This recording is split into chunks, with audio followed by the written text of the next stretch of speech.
Recuerdo a los 17 años, por serle fiel a Dios en medio del ejército, estaba preso por el sábado. Y un año después, estaba en mi iglesia, una iglesia de 950 miembros en aquel tiempo. Hoy día tiene más de 1500, una de las iglesias más grandes de Cuba. Ahí tuve el privilegio de nacer, crecer, formarme. A los 18 años el Señor me estaba llamando a convertirme en un líder de la iglesia donde yo nací. 18 añitos. Y en la junta de nombramiento, pues había salido mi nombre, habían propuesto mi nombre para que me convirtiera en anciano de iglesia. Imagínense que como el Apocalipsis tenía los 24 ancianos, personas de años de experiencia. El único jovencito era yo, el único jovencito. Y yo decía, Señor, qué difícil, pero qué difícil de lo que me has llamado. Cuando el pastor hizo las divisiones de la zona, me entregó una zona de nada más y nada menos que de 40 hogares. Tenía que visitarlos cada 3 meses, los 40 hogares, así que ahí hice un plan estratégico, bien ilusionado, bien contento. Y le doy gracias a Dios, porque ese fue parte de mi inicio en el proceso del llamado para hoy estar aquí frente a ustedes predicando la palabra de Dios. Le doy gracias a Dios porque aún cuando no sabía, le dije, Señor, lo único que te pido es sabiduría para que tú me ayudes a que estos 40 hogares durante este año puedan tener una estrecha relación contigo. Y ahí íbamos a los hogares, visitábamos a las personas, orábamos por las personas y fue un año de bendición en el nombre de Jehová de los ejércitos y siempre le doy gloria a Dios. ¿Por qué le hablo de esto de anciano? Porque para mí hoy es un privilegio como pastor, hoy, poder presentar un nuevo anciano en nuestra iglesia. Según el manual, nosotros como líderes tenemos que ordenar a nuestros ancianos, esos hombres y mujeres que son llamadas a desempeñar esta labor tan sagrada, tan importante. Pero Dios dice en su santa palabra que ellos, para poder empezar a oficiar y empezar a poder trabajar para el Señor de una manera linda, preciosa, porque trabajar para Dios es lo más grande que hay, es lo más bello que hay, un privilegio enorme, tienen que ser presentados delante de Dios. Y hoy para mí es un privilegio poder llamar a Edgar. Amén. Que Edgar va a ser presentado al Señor. Pero Edgar no viene solo. Edgar viene con su esposa y Edgar también viene con sus 2 hijos. Una familia, le vamos a pedir a los hijos de Edgar que pasen al frente con él, también a su esposa. Así que Edgar, consigue la mitad de tu naranja, no sé dónde está. Ahí está. Ahí va el valiente Matías a anunciarle a Norma. Norma, tienes que pasar al frente. Ahí viene. No, pensé que era Norma, no. Venga. Kevin, come here, please. Ok. Entonces, queridos, para mí es un privilegio poder presentar a esta hermosa familia. La conocemos en nuestra iglesia. El Señor los ha llamado durante este año para que ellos sean siervos de Dios. Damos gracias a Dios porque ellos ponen todos sus esfuerzos, su empeño, su sacrificio, su tiempo a que la iglesia avance cada día. Y ustedes van a ver aquí cada sábado que usted está sentado disfrutando de una programación hermosa, bella para nuestro Dios, pero tanto él como David están afuera, planificando los horarios, viendo que no le falte nadie, llamando a las personas por teléfono para recordarle que tienen parte el sábado, porque todo lo que nosotros hacemos aquí en la iglesia es para glorificar el nombre de nuestro Padre Celestial. Y desde pequeñito aprendí, siempre mi mamá me decía, todo lo que haga para Dios tiene que ser lo mejor. Haz lo mejor que tú puedas, porque es para deleite, para honrar a tu Padre Celestial. Y hoy mi Norma no aparece. Mi Norma, ¿dónde está mi Norma? ¿Qué pasó? Se escondió, ¿verdad? Es que está de diaconisa atrás. Así que ya le fueron a avisar, no está por ahí atrás. Ok. Entonces, queridos, nosotros vamos a estar orando por nuestro querido hermano Edgar. Es algo lindo poder servir al Señor. Así que mi Norma no aparece, es una lástima. Nosotros tenemos que seguir con la programación. Me están diciendo que espere un tantito. ¿No? Pues mi Edgar, entonces vamos a orar por ti. En lo que nosotros oramos, ustedes van a inclinar sus rostros, nosotros nos vamos a arrodillar. Le voy a pedir al anciano David, como anciano ordenado, que pase al frente conmigo. y vamos a tener una oración de bendición por nuestro hermano Edgar. Nosotros exponemos nuestras manos, nos arrodillamos. Nuestro querido Padre Celestial, te damos gracias en esta hermosa mañana, porque es un privilegio, Señor, poder dedicar a tu servicio a nuestro querido hermano Edgar. Señor, lo ponemos en tus manos para que tú lo bendigas. Él quiere, Señor, servirte con amor. Él quiere, Señor, poner todos sus dones y sus talentos a tu servicio, Señor. Un día tú lo rescataste de este mundo, de esa vida que él llevaba, y lo trajiste aquí, Señor, al mejor lugar del mundo, que es a los pies del Salvador. Y hoy, Señor, él se siente feliz, contento, porque está dedicando su vida a ti.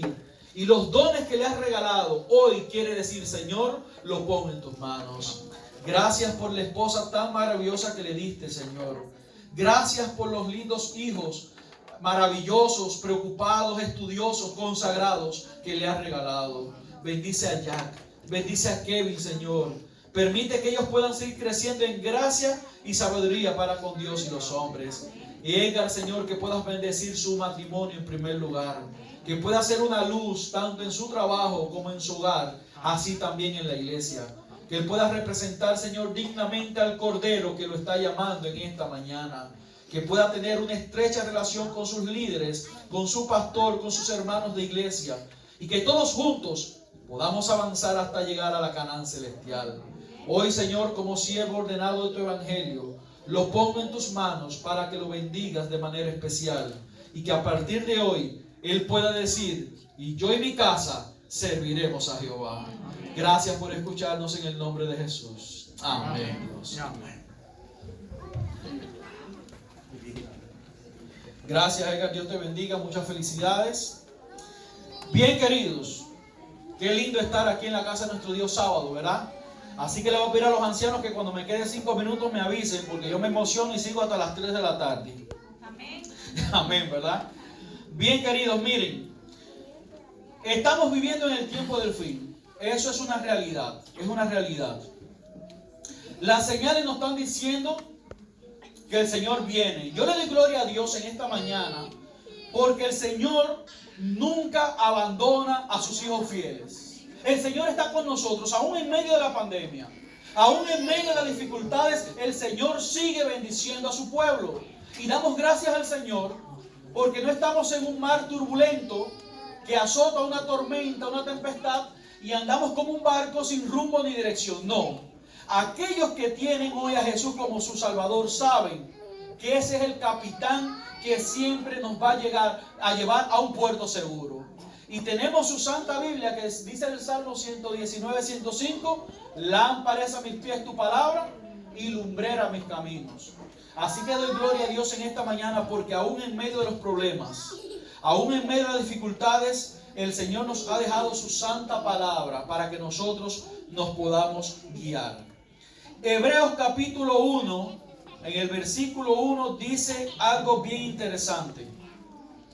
En el pasado, Dios habló muchas veces y de muchas maneras a nuestros padres mediante los profetas. Mediante los profetas. Si nosotros en esta mañana vamos al libro de Apocalipsis, capítulo 14, Apocalipsis capítulo 14, versículo 12, encontramos una de las características más hermosas que tiene el pueblo de Dios. Yo no soy adventista porque nací en la iglesia adventista. Yo soy adventista porque la iglesia adventista cumple fielmente lo que viene en la palabra de Dios. Yo no soy adventista porque un anciano me dijo que tenía que venir a esta iglesia. Yo no soy adventista porque esta iglesia es más hermosa que otra iglesia. No. Yo soy adventista por estas características que dice la palabra de Dios en Apocalipsis 14, versículo 12. Dice lo siguiente: aquí está la paciencia de los santos, los que guardan los mandamientos de Dios y tienen el testimonio de Jesucristo. Dos cosas que te identifican a ti como hijo de Dios. La primera, ¿cuál es? Guardamos los mandamientos. ¿Cuántos mandamientos son? Son 10 mandamientos. Y si no lo crees, San Juan 14:15 en el griego dice literalmente decálogo. Lo puedes buscar. 10 mandamientos. 10 mandamientos. Dice San Juan 14:15, si me amáis, guardad mis mandamientos. Te dice Apocalipsis 14:12, que aquí está la paciencia de los santos, los que guardan los mandamientos de Dios y tienen ¿qué cosa? Tienen la fe de Jesús.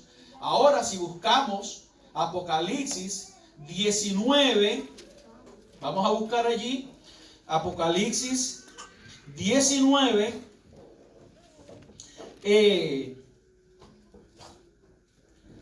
versículo 10, lo voy a leer completo, el versículo 10 completo. Yo me postré a sus pies para adorar, y él me dijo, no hagas eso. Yo soy siervo como tú y como tus hermanos que se atienen al testimonio de Jesús. Adora a Dios, porque el testimonio de Jesús, ¿qué cosa es? El espíritu de la profecía. Entonces, la característica de la iglesia verdadera, o las dos características de la iglesia verdadera es que guardan los mandamientos de Dios y tienen ¿qué cosa? La fe de Jesús o el espíritu de la profecía. Con relación a los mandamientos de Dios, ha habido cierta distensión, ciertos problemas. Las personas obedecemos todos los mandamientos, pero hay un mandamiento en el cual tenemos muchas veces problemas, que con relación al cuarto mandamiento. Hoy no vamos a hablar de los mandamientos, pero donde más problema ha venido es en la otra característica, que es que tienen el testimonio de Jesucristo o tienen ¿qué cosa? El espíritu de la profecía. ¿Por qué? Porque nosotros muchas veces, como seres humanos, queremos andar sin rumbo ni dirección. Nosotros queremos andar sin que nadie nos dirija. Y esa es la aparente libertad que da el enemigo. Por lo tanto, el enemigo, desde el principio, ha hecho un ataque directo a los profetas de Dios. Desde el principio. Vamos a estudiar en esta mañana un poquito sobre el don de profecía. Vamos a estudiar un poquito por qué decimos nosotros que Elena G. de White es la profeta de Dios para el tiempo del fin. Pero vamos a verlo bíblicamente, vamos a ver algunas similitudes, pero vamos a ubicarnos en un contexto histórico, vamos a ir paso a paso. A ver, Carly, antes del pecado, Dios hablaba con el hombre cara a cara. Qué bendición esa, ¿verdad? Poder hablar con Dios face to face. ¿Qué cosa más bella? Ahí poder ver a Dios contemplándolo, que el Señor venga a mí, converse conmigo. ¿A cuánto nos gustaría que Dios nos hablara cara a cara? A mí me encantaría, sobre todo cuando estoy orando y llevo tiempo orando y no recibo respuesta. Y digo, Señor, por favor, muéstrate de alguna manera. Qué lindo sería hablar con Dios cara a cara. Después del pecado, Dios comenzó a hablar a través del don de profecía. Dios abandonó, chino, a su pueblo, no lo abandonó. El hombre determinó pecar por su propia voluntad, libre albedrío que tenía. Pero al hombre pecar y pecar, la presencia de Dios no se podía soportar. Era algo tremendo. El pecado nos fue ensuciando de tal manera que Dios cada día, ¿qué hizo? Bueno, ya no puedo hablar con el hombre cara a cara. Voy a escoger, ¿qué cosa? Profetas, que sean mis voceros, para que les transmitan al pueblo mensaje de salvación. Desde que tú abres la Biblia, tú vas a encontrar profetas en diferentes épocas. La Biblia fue escrita por medio de profetas. Es lo que tenemos que entender. En la Biblia vas a encontrar profetas mayores, vas a encontrar profetas menores, pero la Biblia fue escrita por profetas. Seguimos. La Biblia no es invención humana. Dice 2 de Pedro 1:21. Te voy a dar muchos textos, así si tú quieres puedes irlos copiando. Porque jamás fue traída la profecía por voluntad humana. Al contrario, los hombres hablaron de parte de Dios siendo inspirados ¿por quién? Por el Espíritu Santo. Entonces tú y yo lo primero que tenemos que entender es que la Biblia no es invención humana. La Biblia es la palabra de nuestro Padre Celestial, que inspiró a los santos hombres al ministerio a través de su Espíritu Santo. ¡Qué cosa más linda! Entonces, todo lo que dice la palabra de Dios es cierto y verdadero. Toda la Biblia es inspirada por Dios, desde Génesis capítulo 1 hasta Apocalipsis capítulo 22. Toda la Escritura es inspirada por Dios y útil para muchas cosas buenas en nuestras vidas. Dios se revela por visiones y sueños. Dice Números 12:6. Y Él les dijo, oíd mis palabras. si tuvieses un profeta de Jehová, yo me manifestaría a él en visión o hablaría con él en sueños. ¿Cómo Dios se revelaba a través de su Espíritu Santo a los profetas? Aquí tenemos dos vías. A través de sueños y a través de ¿qué? De visiones. A través de sueños, a través de visiones. Dios, a través de su Espíritu Santo, le hablaba al profeta. Qué cosa más interesante. El Espíritu Santo escoge a sus profetas.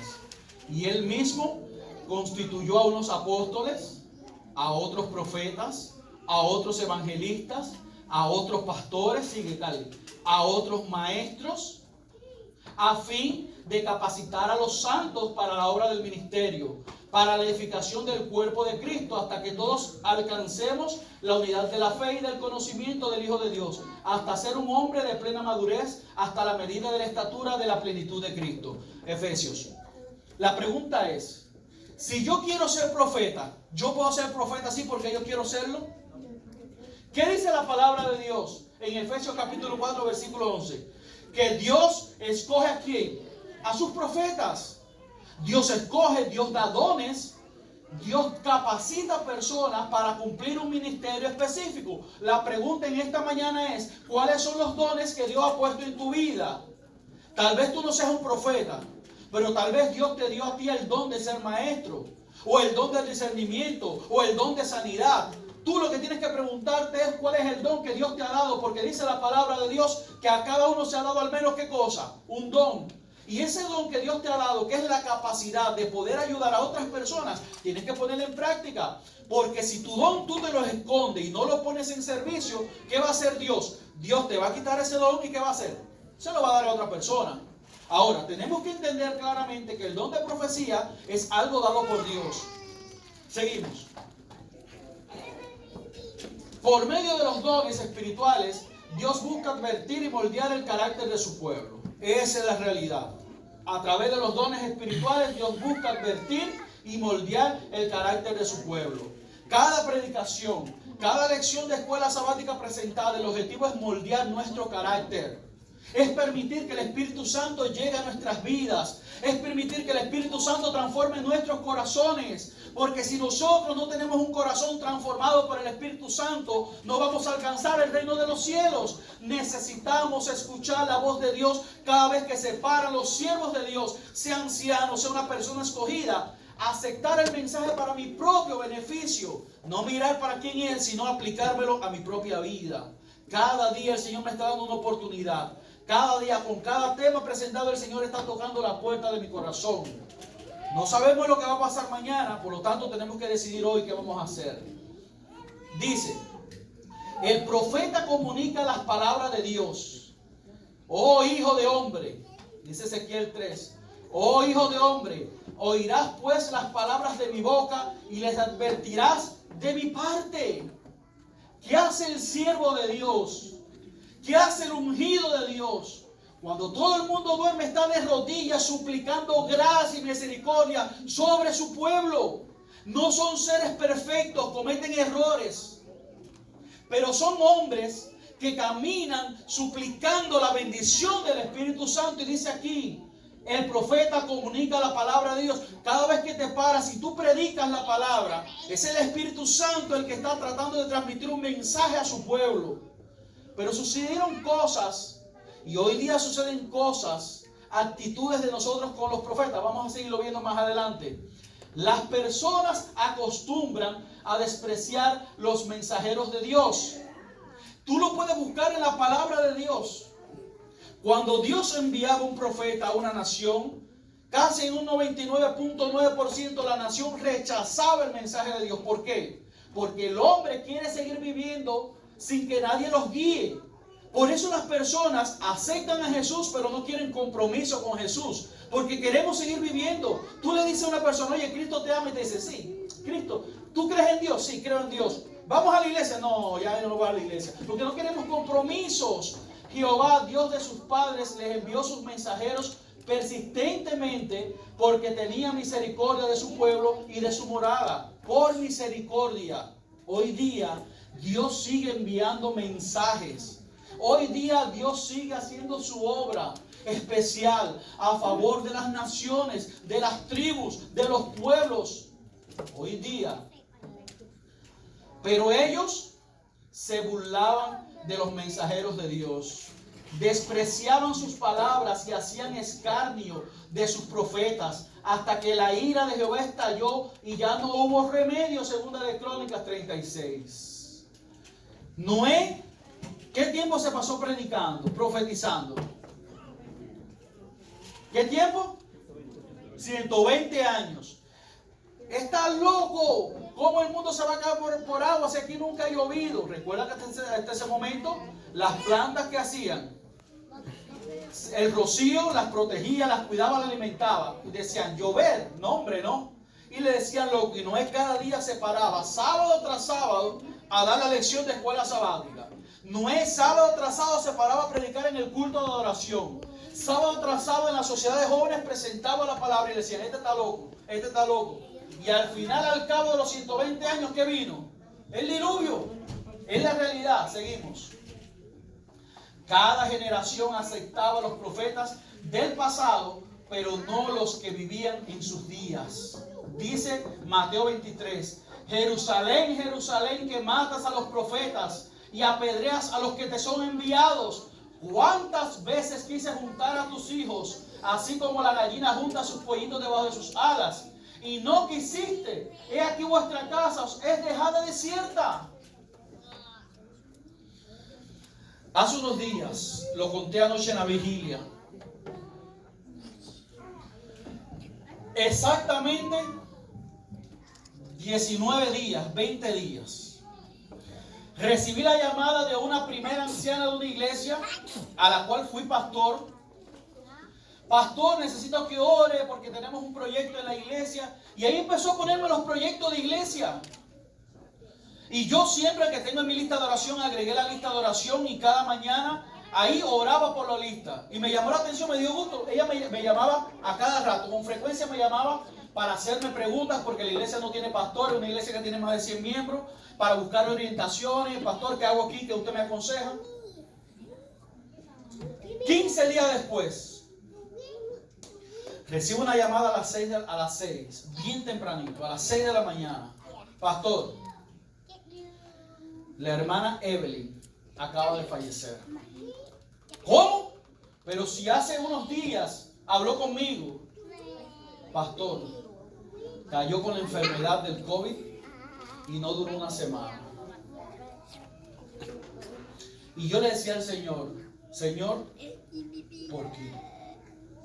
Porque estamos viviendo en el tiempo del fin. Y lo único que trajo consuelo a mi vida es que Dios va a ir sellando a sus hijos fieles. Pero lo que me llama la atención es que minutos antes yo estaba bautizando a una persona en el nombre del Padre, del Hijo y del Espíritu Santo. Y 2 horas después yo estaba despidiendo el duelo.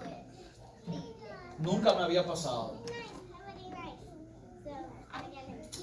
Cada mensaje que es presentado aquí es un llamado a que nosotros renovemos nuestro pacto con Cristo. Seguimos. Y tenemos que aceptar la voz de Dios. Después de la ascensión de Jesús todavía existían los profetas. En aquellos días descendieron unos profetas de Jerusalén a Antioquía. Hechos 11:27. Aquellos que dicen que después que Jesús ascendió se acabó el don profético. Error. Hechos 11:27. En aquellos días descendieron unos profetas de Jerusalén. Entonces habían profetas después de la muerte de Jesús. No podemos decir que el don de profecía cesó con la muerte de Jesús. Ahí está en la palabra de Dios. Pero seguimos más adelante. Dios usó varias profetisas aún después de la ascensión de Jesús. ¿Cuántos decimos amén por nuestras mujeres? Así. ¿Cuántos decimos amén por nuestras mujeres? ¿Cuántos creemos que nuestras mujeres pueden ser líderes de iglesia? ¿Cuántos hijos dan gloria a Dios por sus madres? Amén. Dios usó varias profetisas aún después de la ascensión de Jesús. Pastor, ¿qué usted quiere decir? ¿Que para el año que viene puede haber ancianas de iglesia? Este tenía 4 hijas solteras que profetizaban. Y mientras permanecíamos allí por varios días, un profeta llamado Agabo, o Agabo, descendió de Judea. Tenía hijas que eran ¿qué cosa? Profetizas. Seguimos. Eso está en hecho. El don de profecía en la iglesia remanente de Dios. Ahora, yo voy a ver el don de profecía aquí. Ahí está. Ya me están avisando que el tiempo se acabó. Así que vamos a seguir. Aquí ya terminando. Entonces el dragón se enfureció contra la mujer y se fue para hacer guerra contra los demás descendientes de ella, quienes guardan los mandamientos de Dios y tienen el testimonio de Jesucristo. Nosotros vemos que si tenemos esas dos características, tenemos una lucha feroz contra el enemigo de las almas. Pues el testimonio de Jesús es el espíritu de la profecía. Eso le molesta al enemigo. ¿Tú sabes por qué? Porque la función del profeta es arrojar luz. La función del profeta es alumbrar el camino por el cual tú conduces o tú te conduces hasta la Canaán celestial. Por lo tanto, el enemigo siempre va a atacar el don de profecía. El enemigo siempre va a atacar a los profetas de Dios. No le conviene que hayan profetas. No le convienen. Cali. El don de profecía debe esperarse al fin de los tiempos.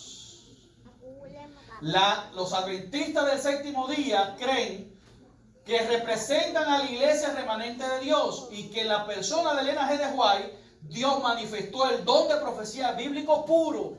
Amén. Amén. ¿Acabó el don de profecía con Jesús? No. ¿Está abierto el don de profecía? Sí. Vamos a ver ahora por qué lo decimos. No apaguéis al espíritu. 1 Tesalonicenses 5:19. No apaguéis al espíritu, no menosprecéis los profetas, más bien examinadlo todo, retened lo bueno. Pastor, se levantó un profeta por allá. ¿Qué dice la Biblia que yo tengo que hacer? Examinarlo a la luz y al testimonio. Yo escucho lo que el profeta me está diciendo. Si viene de parte de Dios, lo que me dice tiene que estar de acuerdo a qué? A lo que dice la santa palabra de Dios. Si no, tenlo como falso profeta. El que se pare a predicar aquí hoy, o el que se pare a predicar aquí mañana, si no viene con un así dice Jehová, no viene de parte de Dios. Tiene que enseñar lo que Dios dice en su santa palabra. No hay inventos a última hora. Dios es el mismo ayer, hoy, por los siglos de los siglos. No hay variación. Amén. El profeta tiene que venir de parte de Jehová de los ejércitos. Amén. Todo aquel que luche en contra de la iglesia, todo aquel que divida la iglesia, no viene de parte de Dios. Seguimos. ¿Pasó Elena G. de White por los test bíblicos? ¿Qué ustedes creen? ¿Saben que hay muchos cristianos que no son adventistas que creen en Elena G. de White como profeta? Y que leen los libros. Pero ¿dónde está el problema? En el sábado. Aceptan el don de profecía, pero no aceptan el sábado como día del Señor. Vamos a ver cuál es el texto. Prueba espiritual. Aquí te puedo dar referencias bíblicas y referencias. Prueba espiritual. Habla de acuerdo con la palabra de Dios. Isaías 8:20. Sus predicciones se cumplen. Estas son las características para descubrir un verdadero profeta. Habla de acuerdo con la palabra de Dios. Sus predicciones se cumplen. Jeremías 28:9 muestra la verdad de Dios a las personas. Deuteronomio 13 y 1 Reyes 18 estimula la obediencia a los 10 mandamientos. Su obra produce buenos frutos. Confiesa que Cristo vendrá en carne. Prepara al pueblo para encontrarse con el Señor. ¿Y la prueba física? Aquí están las citas. La puede buscar Daniel, Número, Daniel, 2 de Samuel, 2 Corintios. Cosas que sucedieron con antiguos profetas. Pierde todas las fuerzas naturales cuando está en visión. Recibe fuerza sobrenatural. Mantiene los ojos abiertos. No respira mientras está en visión. Habla sin respirar. Lengua controlada por el Señor. Con el respeto, no es el don de lengua lo que estamos hablando. No tiene conciencia de lo que lo rodea. Estas son las pruebas físicas. Cada vez que la sierva del Señor fue arrebatada en visión, según su propio testimonio, cumplía cada una de estas características físicas y cumplía cada una de estas pruebas espirituales. Por lo tanto, Nunca Elena G. de White estuvo en contra o no cumplió con alguna de estas características. Por eso yo creo convincentemente que Elena G. de White es la sierva del Señor. Ninguno de sus escritos vas a encontrar algo en contra de lo que está aquí referido en la palabra de Dios. Jamás. Y siempre que está la profeta del Señor, vas a ver que ella tenía todas estas características físicas. Se han levantado otros profetas, pero otros profetas que se han levantado y que yo los respeto donde quiera que estén, no cumplen ni con las pruebas físicas, ni cumplen con las pruebas espirituales. Siempre hay detalles que le faltan. Seguimos. Pero Dios no se equivoca en su santa palabra. Elena G. de White recibió su primera visión a los 16 años, en una reunión de oración donde estaban presentes más de 60 personas. Seguimos. La señora White vivió hasta los 88 años, recibiendo más de 2000 visiones y sueños proféticos y escribiendo más de 20,000 páginas. Gloria a Dios. Seguimos. Cierta ocasión ella sostuvo una Biblia de 8 kilogramos, multiplican por 2.2 libras, para que veas, por media hora, con el brazo extendido a la altura del hombro. Y lo más lindo que esto no lo cuenta ella, esto lo cuentan otros escritores de la época. Seguimos. El único propósito de Elena siempre fue llevar al lector un profundo amor por Cristo, dándole una mejor comprensión de la Biblia, ayudándolo a vivir una vida mejor y más santa. Seguimos. La señora White escribió: pastor, se le acabó el tiempo. Pero esto es tan importante que no sé si usted me va a regalar 5 minutos más. ¿Puedo seguir? Tomó la Biblia tal como es, como la palabra inspirada. Hermanos, no se ocupe ninguna mente ni mano en criticar la Biblia. Aferraos a vuestra Biblia, a lo que dice. Elena G. de White dice: no pongan mis escritos por encima de la Biblia. Ustedes tienen que aferrarse a la palabra de Dios. Otros profetas dicen: yo soy el que digo, yo soy, el Señor me envió a mí. No le hagan caso a la Biblia, yo soy el que traigo lo último, la última noticia la traigo yo. Eso lo dice el falso profeta. Elena G. White no. Elena G. White llevó al estudio de la Biblia como una luz mayor. Y vamos a ver un tin adelante porque ya se está acabando el seminario. Seguimos.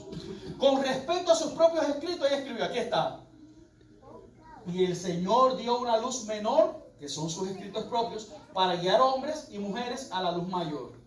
¿Verdad? ¿Cuál es la luz menor? El espíritu de la profecía. ¿Cuál es la luz mayor? La palabra de Dios. Ah, ¿por qué no viene en el canon bíblico? Porque la Biblia se escribió hace años atrás. Seguimos. Toda la vida de la señora White siempre estuvo encima de cualquier censura. Seguimos hasta el final, Cali, hasta que venga una diapositiva clara. Ahí está. Ah, no, atrás. Vamos a ver algo interesante que con esto termino. ¿Ustedes saben quién fue Juan el Bautista? ¿Quién fue Juan el Bautista? Juan el Bautista fue el precursor del Mesías, el que preparó el terreno para la primera venida de Jesús. Vamos a ver 7 similitudes exactas entre Juan el Bautista y Elena G. de White, para que veas qué cosa más curiosa. Primera similitud: